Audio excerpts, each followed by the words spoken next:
Hey guys, it's Rafat, and today we're going to be solving the first 10 problems from the 2016 edition of the SHSAT Handbook. Please note that these first 10 problems will be starting from page 52 and will only contain mathematics questions. So if you want to follow along, let's see. So this is the book, and if you have it, you can just follow along. So let's get started. So, first question asks us, what is 4.5 divided by 0.1 times 0.22? Well, this is pretty easy. We know that 0.1 is a factor of 10, and since it's a decimal, we know that 4.5 is the dividend, so we move the decimal point in the dividend to the right. So 4.5, and we move that decimal point to the right once, and now we have 45 times 0.22, and of course on the real SHSAT calculators are not allowed, but for our case we're going to find out that 45 times 0.22 gives us 9.9. So our answer will be answer choice C. Let's move on to the second problem. The second problem asks us, if 4/5 of p is 48, what is 3/5 of p? Well, now let's work this out one by one. 4/5 of p. So we write 4 over 5. Since it says of, we multiply times p equals, because it says is, 48. On the other hand, we have what is 3/5 of p. So, based on our first equation, we have to find out what is 3/5 of p. Well, I mean, there are many ways to do this problem, but the method I use is we simply multiply both sides of the first equation by the reciprocal of 4/5. Now, why would we do that? Well, let's find out. 5 times 4 is 20. 4 times 5 is 20. 20 over 20 is 1. So the real reason we do it is so that it cancels out. So on the left side we have p equals, and on the right side we have 48 times 5 divided by 4. So what is 48 times 5 divided by 4? Well, that should give us 60. So we know that p equals 60. So our answer must be K, 60, right? But that's actually wrong, because they ask us for 3/5 of p. Now 3/5 of p, we must multiply 60 by 3/5. And how many times does 5 go into 60? 12 times. Because 5 times 12 equals 60. And what's 12 times 3? Well, that's 36. And so our final answer would actually be J, answer choice J, which is 36. Alright, let's move on to question number 3. So what does question number 3 ask us? If a over b equals 2 and a equals 8, what is the value of 3b plus a squared? Well, this is simply substitution. If a equals 8, we can just replace a in the first equation with 8. Now to find out what b equals, we cross multiply. So we find out that 2 times b equals, I'm sorry, my equal signs look a little bad, but whatever. So now, find out b, we divide both sides by 2, and we get that b equals 4. Now what does that mean? Well, now that we know b equals 4, let's highlight that, so we know their values. Now that we know b equals 4 and a equals 8, we can use these values to substitute for substitute for the third expression, which asks us what is 3b plus a squared. Well, what is b? 4. What is a? 8. So what's 8 squared? Well, we know that's 64. What's 3 times 4? That's 12. So our final answer is 7d6, which is choice number C. Alright, let's move on to the third or fourth actually question. Alright, this seems to be a pretty long problem. Carlos is picking. Alright guys, so let's continue. So question number 54 says Carlos is picking colored pencils from a large bin that contains only 480 red pencils, 240 green pencils, let's use the respective colors they give us. 480 red pencils, 240 green pencils, and 160 blue pencils. Without looking, Carlos pulls out 22 pencils. So let's just highlight that. If the pencils were distributed randomly in the bin, how many pencils of each color is it most likely that he picked? Well, let's start out with the ratio of red pencils to blue pencils to green pencils. So why would we want to do that? Because you see that each of these answer choices are in the form of a ratio. For example, 8 red pencils to 7 green pencils to 7 blue pencils. So that's why we'll start out with the ratio. So we know that there are originally 480 red pencils. We know that there are originally 240 green pencils and 160 blue pencils. Now let's simplify them to the least. Let's just simplify them. So we're gonna simplify all of these numbers with their least greatest common divisor. We're gonna simplify each of these three numbers by their greatest common divisor. Now, when we do that, we get a ratio of 6 red pencils to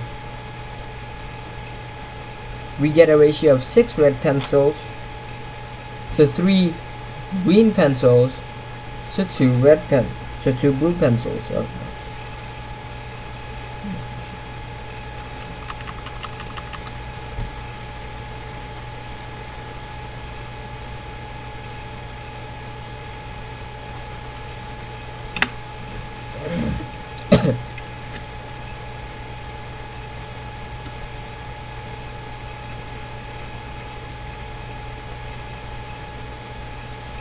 Alright guys, so let's move on to the fourth problem, which asks us, oh wow, this is a pretty long problem, so let's use a highlighter in this case. So let's start off by highlighting the important keywords. So Carlos is picking colored pencils from a large bin that contains only 480 red pencils, 240 green pencils, and 160 blue pencils. Without looking, Carlos randomly picks out 22 pencils. If the pencils were distributed randomly in the bin, how many pencils of each color is it most likely that he picked? Well, let's work this out. So let's first make a ratio, because we have three types of colored pencils. So we have 480 red pencils to 240 green pencils to 160 blue pencils. Now let's simplify these three numbers with their greatest common divisor, which turns out to be 80.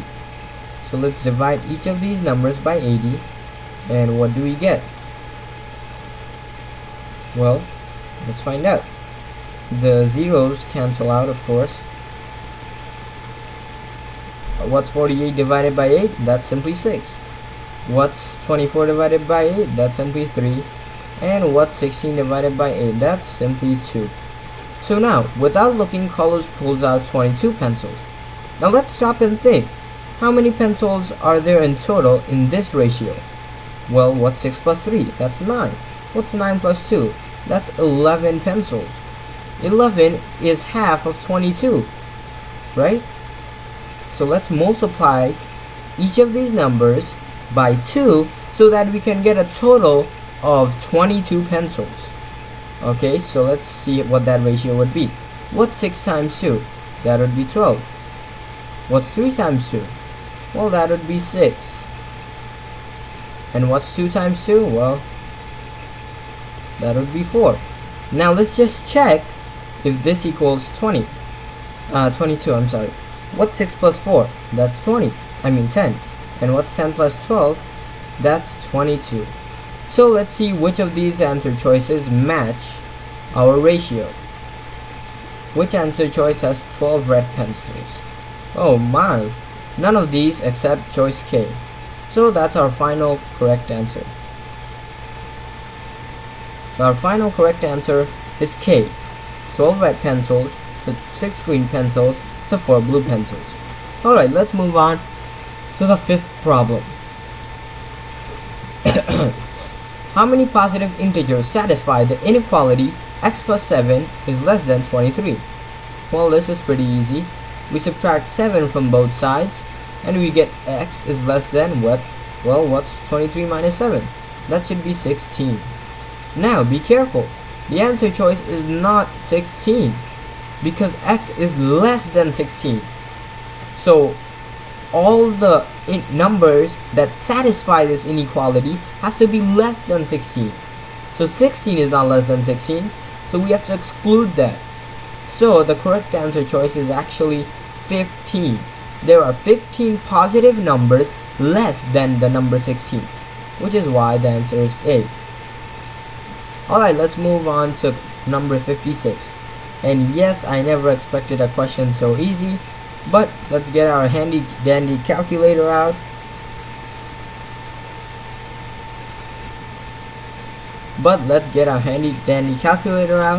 And we should get that 3.99 divided by 1.5 is 2.66. Now, you won't have a calculator in the real SHSAT.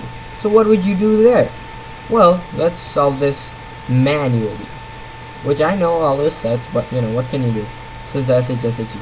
So, 3.99 divided by 1.5. These are both decimals. How can we get them into whole numbers or integers? Well, let's multiply the numerator and denominator by 100 over 100. Now, you should know that 100 over 100 is 1. So that means it doesn't change the value of the original fraction. So we're not doing anything, you know, we'll drastically change it. So we get 399 over, what's 1.5 times 100? Well, that should be 150. Alright, so that's good. Now all we have to do is simplify by the greatest common divisor of 399 and 150, which turns out to get us to 133 over 50. So how did we do that? Well, what's 150 divided by 3? That's 50. What's 399 divided by 3? That's 133. Now we're still not done yet. You see we have a denominator of 50 here, right? Well, what's 50 times 2? That's 100. So let's multiply the numerator and denominator by 2 over 2, and we should get 266 over 100. And that gives us our final answer of 2.66. Alright, so our final answer should be answer choice J. Alright, let's move on to the next problem. Question number 57. Alright, so what does this ask us? Alright, so in the figure above, the base of triangle, alright, let me get my highlighter out. The base of triangle MPR is the side of rectangle MNQR, and point P is the midpoint of NQ. Now don't worry, I'm going to reread this, so we're going to slow down the next time. If the area of the shaded region is 24 square centimeters, what is the area of the region that is not shaded? Alright, so what are they telling us? In the figure above, the base of triangle MPQR. So this is the base, and the triangle, if you haven't seen it clearly yet, is over here. This little triangle here. MPR. Alright, so it is a side of the rectangle MNQR. So MNQR is this handy dandy rectangle over here, and we're told that point P, so this is point P over here, is the midpoint of NQ. What does that mean? Well, that means point P over here is halfway in the distance between the line NQ, okay? So if the area of the shaded region is 24 square centimeters, so what is my highlighter? Okay, we know this whole area over here, this is 24 square centimeters. 24. What is the area of the region that is not shaded? So let's simplify this little diagram here. I know this looks way too complicated, more than it should. So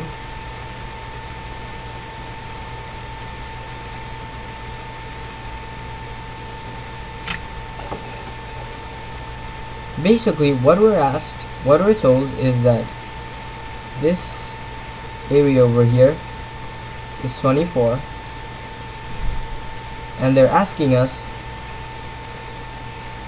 how much area is in this part of the rectangle. That's it. That's all the question is asking. Now, how do we find out that answer? Well, let's take it step by step.